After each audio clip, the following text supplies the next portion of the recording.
Hello students, welcome back to my channel. Today I'm going to solve আমরা ABTA test paper 2025 এর solve করব। Page number 162 নম্বর page. Passage দিয়েছে the passing away বাপু থেকে। দেখো, I was having tea at home. আমি বাড়িতে তখন চা পান করছিলাম। অন দ্য ইভিনিং অফ 13 জানুয়ারি 1948, 1948 সালের 30শে জানুয়ারি। When I was called to Birla house by an urgent telephone, যখন আমাকে ডাকা হয় বিড়লা হাউসে একটা জরুরি ফোনের মাধ্যমে। Gandhiji had been shot on his way to prayer meeting. Gandhiji প্রার্থনা সভায় যোগ দেওয়ার সময় গান্ধীজি গুলিবদ্ধ হয়েছেন। আই ওয়াজ নাম with shock as I got in to the car. আমি আকস্মিক আঘাতে বিবশ হয়ে পড়ি যখন আমি গাড়িতে উঠলাম। At the Birla house, Gandhiji's relative and followers had gathered round his body. Birla হাউসে গান্ধীজির আত্মীয় অনুগামীরা তার মৃতদেহের চারপাশে ভিড় করে দাঁড়িয়েছিল। There was silence in the room as Gandhiji breathe his last. Gandhiji শেষ নিঃশ্বাস ত্যাগ করছিলেন। এই ঘটনা ঘরে নিস্তব্ধতা নিয়ে এসেছিল। Words of Bapuji's death had spread through Delhi like a flame fanned by the wind. বাপুজির যে মৃত্যুর খবর, যেটা দিল্লি জুড়ে ছড়িয়ে পড়ছিল, ঠিক হাওয়া যেমন আগুন দ্রুত ছড়ায়, ঠিক তেমনইভাবে। Sad groups of men and women had collected around Birla house. দুঃখিত পুরুষ ও মহিলার দল বিড়লা হাউসে এসে ভিড় জমিয়েছিল। Out of every window one could see a brown blur of faces. প্রতিটি জানলায় দিয়েই দেখা যাচ্ছিল বাদামি রঙের অস্পষ্ট মুখের ভিড়। It was as if there was an unnatural science. সেখানে যেন একটা অস্বাভাবিক একটা নীরবতা বিরাজ করেছিল। It was as if time stood still for those few minutes.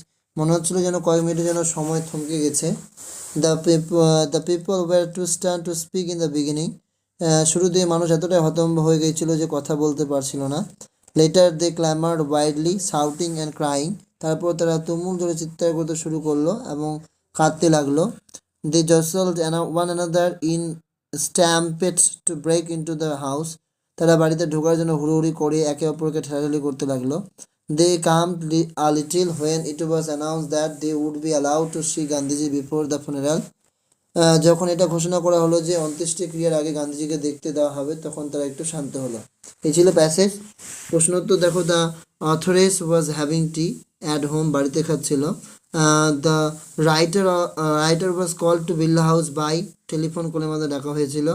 The narrator went to Birla house by on, a motor কারে করে গিয়েছিল।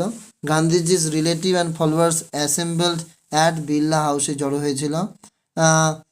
তারপর রয়েছে গান্ধী ভবন। আচ্ছা, in the beginning people started crying, remain silent, নীরব ছিল ওখানে হবে। তারপর রয়েছে আমাদের কমপ্লিট দ্য ফলোইং সেন্টেন্স। নোটসগুলো দেখে নাও, আর দুটো প্রশ্ন রয়েছে, নোটস করে দিয়েছি। Complete the following sentence. Gandhiji had been shot on his way to prayer meeting হবে। Out of every window one could see a brown blur of faces হবে। People jostle to break into the house হবে। এরপর দুটো প্রশ্ন, where and how did Gandhiji die? Gandhiji was shot to death on his way when he was going to prayer meeting in Delhi. How did the people react of Bapu's death? The news of Bapu's death had spread through Delhi like a flame fanned by wind. Sad groups of men and women had collected around the Billy house. Sea fever থেকে আমাদের notes কবিতার passage দিয়েছে, তাই আর পড়ছি না, পূর্বে পড়া হয়েছে। কোশ্চেন আনসার দেখো, the colour of the sail would be white হবে। During the sea voyage the poet wants to hear the crying of a seagull, পাখি হবে। হ্যাঁ, in the poem the sea is describe as lonely, একাকী। The call of the running tide was, কি ছিল, wild and clear. এরপর দুটো প্রশ্ন যা নোটস করে দিয়েছি, তোমরা দেখে নাও। What does the poet seek from his fellow rover? কী চেয়েছিল? The poet seeks to hear, শুনতে চেয়েছিল ম্যারি ইয়ান। এবার একটা আমরা বলতে পারি স্টোরি, যাকে বলা হয়, হ্যাঁ, আনন্দের story. From his fellow rover. What may not deny, কি ডিনাই করা যাচ্ছে না? The call of sea or running tide may not deny. এরপর রয়েছে আনসিন। আনসিনের প্যাসেজের ফার্স্ট যে লাইনটা আছে, অল দো থেকে একদম লাস্ট অব্দি তুমি লিখতে পারো। এটা হচ্ছে ফার্স্টের আমাদের ট্রু ফলসের 1 নম্বর হচ্ছে সাবজেক্ট স্টেটমেন্ট। তারপরে লাইনটা দেয়ার উইল বি থেকে তোমরা বাকিটা লিখবে, সেটা আমাদের কোশ্চেন নাম্বার 1 প্রশ্ন উত্তর হবে। ঠিক আছে, সরি, ইনলাইকলি টু, এখানে দেখতে পাচ্ছ না, এখানে দেখো, unlikely to touch 40 degree in the first few week of April, এটা কিন্তু 2 নম্বর প্রশ্ন উত্তর হবে। তারপর আমাদের light rain with thunder likely to occur in Kolkata and one of two places in north Chabbish Pargana, south Chabbish Pargana, east Medinipur, Howrah, Hooghly. এটা কোশ্চেন নাম্বার 2 এর অ্যান্সার হবে। এরপর the IMD issued an orange alert for Darjeeling, Jalpaiguri, Kalimpong. এটা কোশ্চেন নাম্বার 3 অ্যান্সার হবে। Are the alert is expected to last until the Monday, এই যে আছে এইটা হচ্ছে 3rd নম্বরে আমাদের ট্রু ফলসের অ্যান্সার সাপোর্টিং স্টেটমেন্ট হবে। আর প্রশ্ন উত্তরগুলো দেখতে পাচ্ছ 2 নম্বর, এগুলো তোমার পিছনেই অ্যান্সার পেয়ে যাবে, ঠিক আছে, অ্যান্সার শিটে। ট্রু ফলসে ফার্স্ট এটা ট্রু হবে, পরে এটা ফলস, তারপরে এটা ট্রু। এরপরে with what is IMD forecast that, এখানে তো লিখবে আইএমডি ফরকাস্ট ফরকাস্টেড দিবা দ্যাট, তারপর দিয়ে বাকিটা লিখবে যেটা দাগিয়ে দিয়েছি। আর লাস্টে একটা অ্যান্সার আছে, দেখো what kind of passage is this, তাহলে এখানে লিখবে the passage is a report, the passage is a newspaper report লিখতে পারো, ঠিক আছে। গ্রামার অ্যান্ড ভোকাবুলারিতে আসো।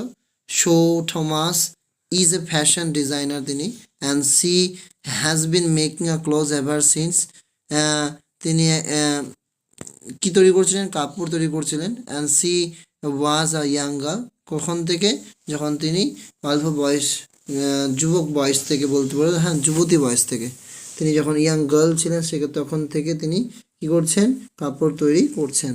এরপর the gypsies hawker about small articles and sold them in fairs, আর তারপর লিখবে they attracted many people by their magic shows হবে, তারা আকর্ষিত হতো বিভিন্ন মানুষের দ্বারা তাদের ম্যাজিক শোয়ে। And once people thought that they stole children, তারা শিশুদেরকে চুরি করতো, টু ট্রেন দেম, তাদেরকে ট্রেন করার জন্য, in their ways of life, তাদের জীবনযাপনের, তাদের ওয়ে, তাদের যে পথে তাদের জীবনযাপন করে সেই পথে।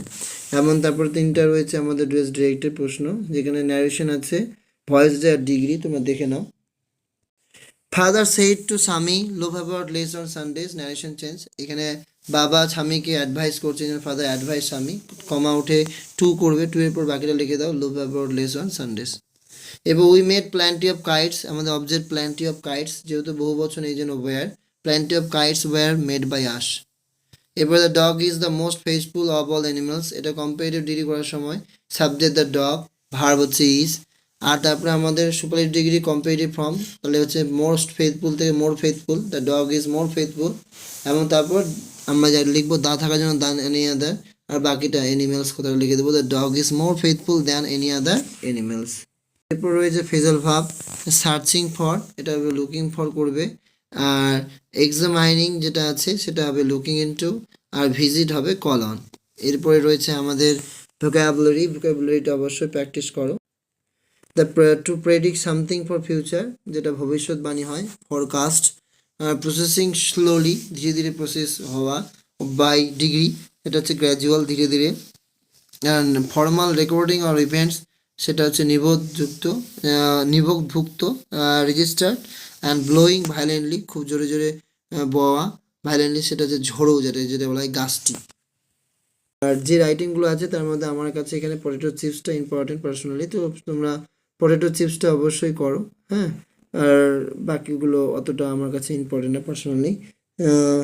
পটেটো চিপস, আলুর চিপস তৈরি। Potato chips is a tasty snack, is liked by all from 8 থেকে 80, 8 থেকে শুরু করে 80 সবাই পছন্দ করে। The preparation of potato chips is very easy but it follows some step. At first potatoes are bought, বাজার থেকে পটেটো কিনতে হবে, আলু, from the market, and then they are sorted, বাছাই করতে হবে, ক্লিন ভেরি ওয়েল, ভালো করে পরিষ্কার করতে হবে। Next the clean potatoes were cut into the thin round pieces, পাতলা পাতলা করে গোল গোল পিস করতে হবে। Thereafter this pieces are soaked in water mixed with some amount of baking soda মেশাতে হবে ফর সাম 2 থেকে 3 আওয়ার্সের। Now this pieces are taken out of the water, জল থেকে বের করতে হবে, অ্যান্ড ড্রাইড, শুকাতে হবে। The next step to deep fry, খুব ভালোভাবে ফ্রাই করতে হবে, ভাজতে হবে। This pieces well in oil, জলে তেলে, and then spices are sprinkled on this, তার উপর আমাদেরকে মশলা ছিটিয়ে দিতে হবে। And now they are ready to be sold in the market, তারা এখন প্রস্তুত বাজারে বিক্রি হওয়ার জন্য। তো এই ছিল আজকে ভিডিও, দেখা হচ্ছে পরের ভিডিওতে। Thanks for watching this video, bye bye.